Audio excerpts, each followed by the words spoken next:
بسم اللہ الرحمن الرحیم، السلام علیکم۔ میں ہوں شکیل ملک۔ ملک میں اس وقت جو ہے وہ ایک شدید قسم کا تناؤ چل رہا ہے، کشیدگی چل رہی ہے، اور کشیدگی بھی جو ہے وہ افراد کے مابین نہیں بلکہ ریاستی اداروں کے مابین جو ہے وہ بڑھتی جا رہی ہے۔ ریاستی ادارے کیا ہے؟ دیکھیں، پنجاب اور کے پی کے میں جو اسمبلیاں تحلیل کی گئیں، یہاں پہ تقریباً اسمبلیوں کو تحلیل ہوئے 1 ماہ سے زائد عرصہ گزر چکا ہے، لیکن ابھی تک یہاں پہ الیکشن کی ڈیٹ کا اناؤنس نہیں ہوا کہ کب الیکشن ہوگا،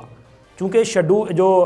آئین ہے اس کے مطابق جب اسمبلی اپنی مقررہ مدت سے قبل تحلیل ہوتی ہے تو پھر 90 روز یعنی کہ 3 ماہ کے اندر انتخابات کروانا لازم ہے، اور اگر اپنی مدت مکمل کر کے تحلیل ہو تو پھر 60 روز یعنی کہ 2 ماہ کے اندر انتخابات کرانا ضروری ہوتا ہے۔ چونکہ یہ دونوں اسمبلیاں اپنی مدت مکمل کرنے سے پہلے تحلیل ہوئی ہیں، تو لہٰذا 3 ماہ کی جو یہاں پہ وہ آئینی ایک شرط ہے وہ لاگو ہوتی ہے، لیکن 1 ماہ سے زائد کا عرصہ تقریباً گزر چکا ہے، لیکن ابھی تک دونوں صوبوں میں الیکشن کی ڈیٹ نہیں دی گئی گورنر صاحب کی طرف سے۔ پھر اس کے بعد معاملہ کچھ اس طرح سے ہوا کہ صدر صاحب کو پی ٹی آئی کی طرف سے بار بار خطوط لکھے گئے، پی ٹی آئی چیئرمین نے لکھے، اسی طرح سابق وزیر اعلیٰ نے لکھے، جو موجودہ اسپیکر صاحبان ہیں دونوں صوبوں کے، انہوں نے لکھے۔ تو صدر صاحب نے اس پہ انٹروین کیا اور انہوں نے اس پہ ایک پریس ریلیز بھی جاری کیا، بیان بھی جاری کیے، خط و کتابت بھی کی گئی، یعنی کہ وہ انہوں نے الیکشن کمیشن کو لکھنا تھا تو الیکشن کمیشن کو لکھا۔ پھر انہوں نے ایک مشاورت کے لیے ایک اجلاس بلایا، لیکن الیکشن کمیشن نے اس اجلاس میں جانے سے انکار کر دیا، یعنی کہ معذرت کر لی۔ صدر صاحب نے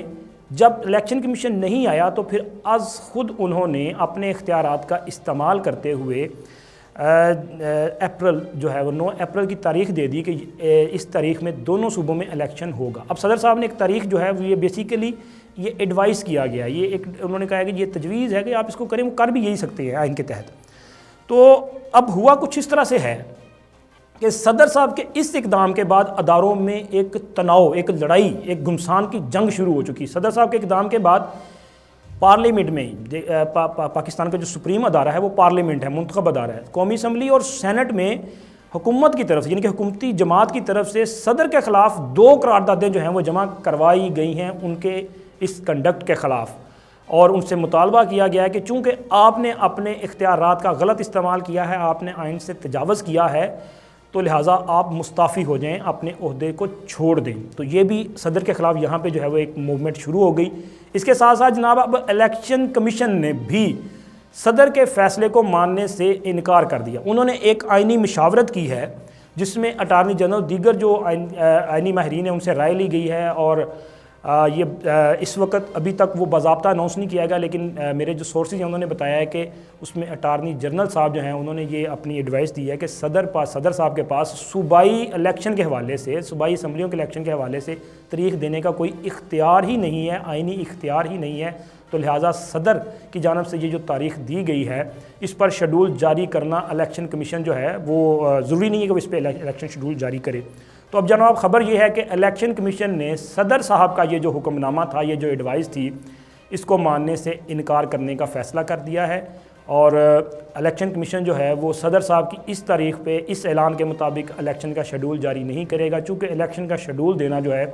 وہ صوبائی گورنر صاحب کا اختیار ہے، اور اس کے ساتھ ساتھ یہ معاملہ عدلیہ میں پہلے سے زیر التوا ہے۔ تو جب ایک معاملہ عدلیہ میں زیر التوا ہے تو یہ بھی جواز دیا جا رہا ہے کہ پھر بھی اس پر کسی قسم کا فیصلہ جو ہے وہ نہیں کیا جا سکتا۔ تو یہ ایک بڑی گھمسان کی جنگ جو ہے وہ شروع ہونے جا رہی ہے، اور اس میں جو ہے اب دیکھیں حالات انتہائی گمبھیر جو ہے وہ لڑائی کی صورتحال پیدا ہوتی جائے گی۔ جب آئینی اداروں میں لڑائی ہوتی ہے، جب منتخب جمہوری ادارے جو ہیں ان میں کسی قسم کی وہ کوئی تناؤ کی صورتحال ہوتی ہے تو پھر اس کا فائدہ جو اٹھاتے ہیں وہ آپ کو بھی پتہ ہے اور سب کو پتہ ہے۔ تو لہٰذا صورتحال جو ہے وہ بہت گمبھیر ہوتی جا رہی ہے، اور آنے والے چند جو یوم ہوں گے اس میں یہ لڑائی جو ہے وہ ختم ہوتی ہوئی نہیں بلکہ مزید بڑھتی ہوئی دکھائی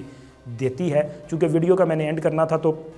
لمبی بھی ہوتی جا رہی ہے، تو میں یہ سوچ رہا تھا کہ اللہ خیر کرے کہ پاکستان کے اس نظام پر، چونکہ صورتحال جو ہے وہ بہت زیادہ مشکل ہوتی جا رہی ہے، صدر صاحب جو ہیں وہ اپنے سٹینڈ پہ کھڑے ہیں، وہ اپنے پوائنٹ آف ویو پہ کھڑے ہیں، الیکشن کمیشن نے اپنا ایک پوائنٹ آف ویو لے لیا ہے جس کو اناؤنس کر دیا جائے گا، اور